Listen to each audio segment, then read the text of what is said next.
Merci à vous, merci à tout le monde.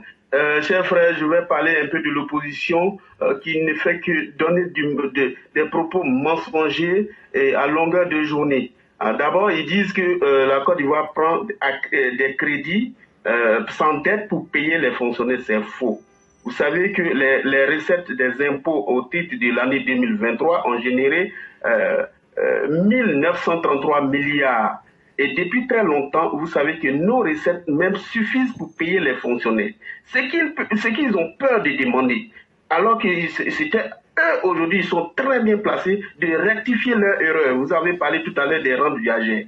Actuellement, nous avons 500 anciens députés qui touchent les rentes viagères. Et eux, quand ils vont décéder, comme le cas de Bédier actuellement là, en fait, sa femme va toucher 50% de ce que Bédier touchait. Quand on avait fait les calculs, il y avait une charge au total de 33 millions qui était à la charge de l'État.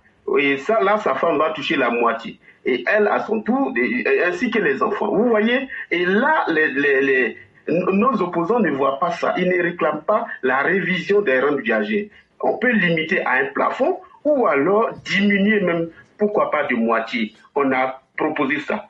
Et ça, ils ne voient pas. Et quand ils disent qu'on prend des dettes, on s'entête pour rembourser des dettes, normal. Si j'ai pris 1000 francs, 100 francs avec vous et qu'on me dit de rembourser 10 francs sur chaque 100, sur les 100 francs, et que quelque part on me propose les mêmes 100 francs, et que au lieu de rembourser 10 francs, on me dit de rembourser peut-être 2 francs, mais je vais prendre ce crédit-là qui va me permettre d'éponger rapidement ce qui était à un taux élevé, et donc il va me rester à régler le taux le moins élevé. Et ça, ils n'expliquent pas ça à nos concitoyens. Ils disent simplement, oui, vous voyez, on prend crédit, pour rembourser crédit, ça va pas.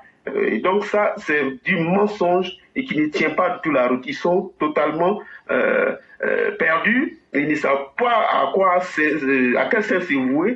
Donc, ils trouvent tous les arguments, tous les trucs qu'ils peuvent, en tout cas, jeter à la figure de nos parents. Et le dernier point, ça sera le ministre Sangafoua Coulibaly. Moi, très sincèrement, je demande sa démission. Parce que depuis très longtemps, nous avons demandé à ce monsieur, il est ministre de l'énergie et des mines, donc de l'électricité. C'est à lui de régler définitivement et très rapidement, sinon qu'il démissionne. S'il ne peut pas régler, voyez nos concitoyens se plaignent des factures qui sont élevées, qui sont, je ne sais pas si c'est une surfacturation, qu'est-ce qui se passe, mais en tant que tel, vous prenez la totalité de nos abonnés en Côte d'Ivoire. Je n'ai pas les chiffres, mais je suis certain, vous pouvez aller mener vos enquêtes, qu'il y a beaucoup qui n'ont pas, qui sont dans le besoin, Soundiata l'a souligné, mais lui, il allait très vraiment en douceur avec lui. Mais moi, je ne veux pas ça. Je veux que ça soit réglé cette année, qu'on envoie, s'il faut,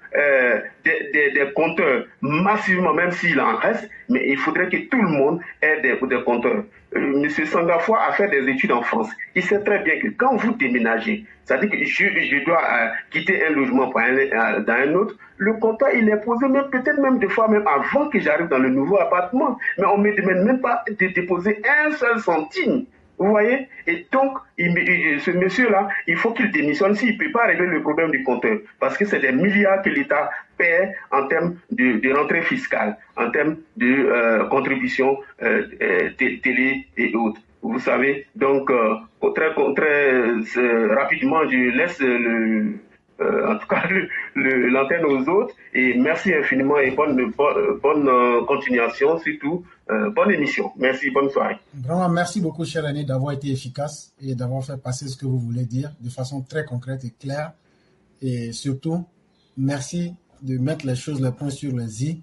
Ce Sangafoua, nous l'observons et en vérité, nous ne sommes pas très satisfaits de son travail. Ça, quand même, il faut le reconnaître au grand public. Même ne serait-ce que communiquer. Parce que le problème de l'électricité, c'était devenu un problème national. Les gens en parlaient partout. Mais on n'a pas vu de communiqué de la CIE, encore moins même du ministère de l'énergie et des mines. C'est quand même un peu condescendant. C'est un peu hautain. On peut au moins parler avec les utilisateurs de ces services-là et leur faire comprendre souvent le pourquoi. C'est vraiment très important. Et malheureusement, quand on rate ces rendez-vous-là, ça donne une piètre image de la personne ou même de l'institution. La communication est très essentielle et ça, il ne faut pas, il ne faut pas mentir sur cet aspect-là. Vraiment, merci beaucoup, cher aîné. On vous souhaite une excellente soirée et bien des choses à toute la famille. Merci. Merci beaucoup.